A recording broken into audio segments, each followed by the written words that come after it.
Why hello there and welcome once again to a tier list of Rome Total War. This time we're going to be talking about the Brutii. I've already spoken about the Julii and now we're going to go for the Brutii. And let's take a look at this. Let's take a look at the Brutii, because the Brutii for me are the best faction. That they are the most overpowered faction in the game by far if you stick to the game plan.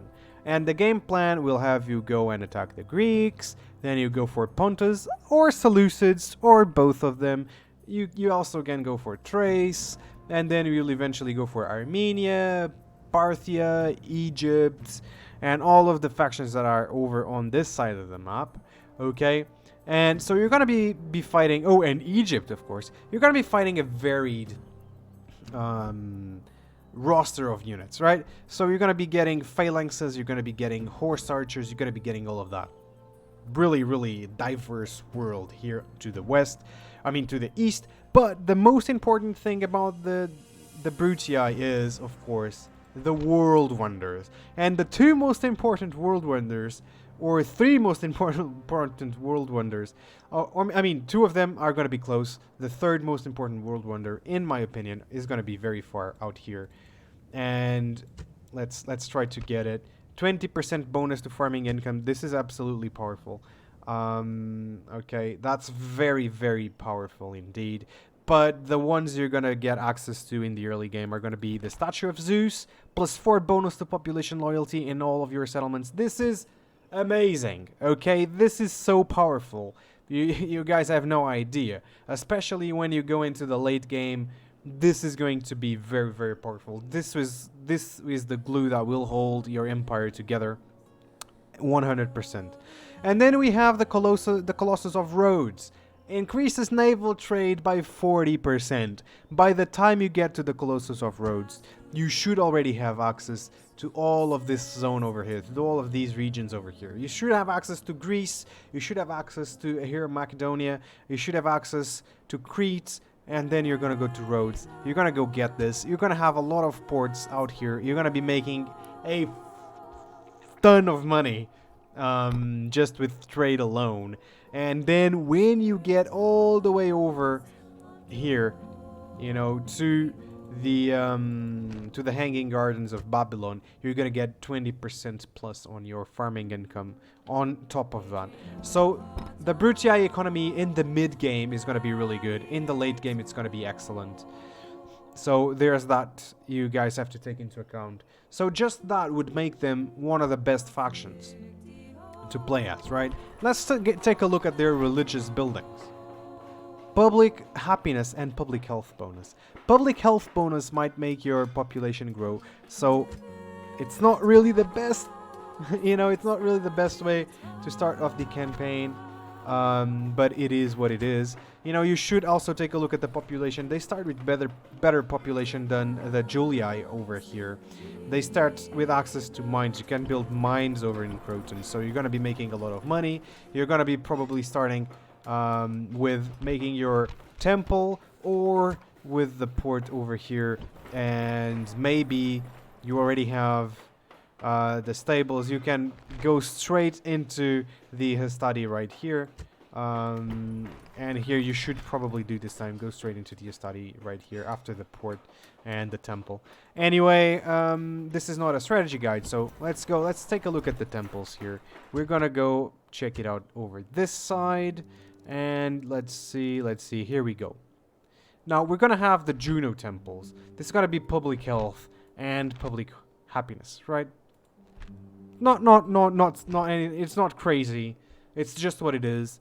I usually don't use this one over here. Now remember how we would get the Statue of Rhodes. This temple also increases the tradable goods. That means on top of the Colossus of Rhodes, you're gonna have this temple, the awesome Temple of Mercury. So what I do is, most of the time, I just build the Temple of Mercury. I just build that. For real. And then you have the Temple of Mars. It gives you some experience bonus to troops trained here. Then when you get to the Pantheon, it also gives you some morale. So it's really good. And what I usually do is most of my cities are gonna have the Temple of Mercury. Some specific cities are gonna have the Temple of Mars, and you can just switch it around later in the game. So for example, you know, I would have Tarentum here with the Mars one, so that I would have some experience, so some bonus experience of my troops. Then later in the game, I'd probably change that to a Mercury shrine for that trade, and then maybe change it. I would probably be around here, maybe change it on one of these cities here for the Mars temples. Okay, that's what I was gonna do. Now, the downside of playing the Brutii. Now, I mean, so far the Brutii have been better than the Julii on pretty much every single point. Now, the Julii start with an archer unit. We don't start with an archer unit.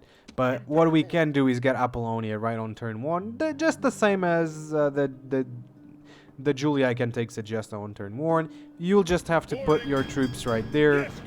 You know, beach these guys, go there and assault that city. That's what you have to do turn 1 with the Brutii. That's everything. And I don't think I got any mission anyway. Let's just take a look at that. Usually, okay, you get the mission right on turn 1. This is how you do it on turn 1. If you're a new player, there you go. And then you still have this guy. You can just send him over, put them on the boat next turn, and then maybe you can go take Batavium. Batavium is a great settlement. I would strongly suggest you take Batavium. And then you have some more settlements over here that are good on farming, okay? So for trade, you also start with a couple of trade resources on your own lands, and you can actually check trade, and here you go. You see, we are making some money with that trade because of those resources that you have. Not that the Julii don't have it. They do have some. They have iron. They have some pottery as well. We have timber and we have some clay. I think this is clay, right? Maybe not. I'm not sure. And we don't have anything here. But this is it for the Brutii. So, where should the Brutii go? Look, the Brutii are Romans, so they are very strong on the battlefield. Both on early game and late game, they are even stronger, right? Now, the Brutii have the downside of going against the Greeks. Okay, they're going against the Greeks, going against phalanx type places, and that is a bit of a downside. They will have to fight against horse archers and whatnot, so the battle difficulty is clearly more difficult than the Julii. However, you're going to be able to field more troops. You're going to be able to capture the reach provinces of Greece right off the bat. Okay, so that means more money, that means more population, that means that you get the statue of Zeus, that means that you get the Colossus of Rhodes. You're going to have a great economy, you're going to have good public order, and you're going to be able to just recruit a lot of units because you have more population. And as such, because of all of these reasons, the Brutii are just much better than the Julii. So the Brutii are not jumping onto an A tier. You know, they are jumping to an S tier. Yes, the battles are more difficult. But in the early game, you have access to the stables. You have access to the stables. Don't forget about this. You can take some horses. You can take some study as soon as you build the militia barracks, which I would probably just build the militia barracks turn 1 on Tarentum.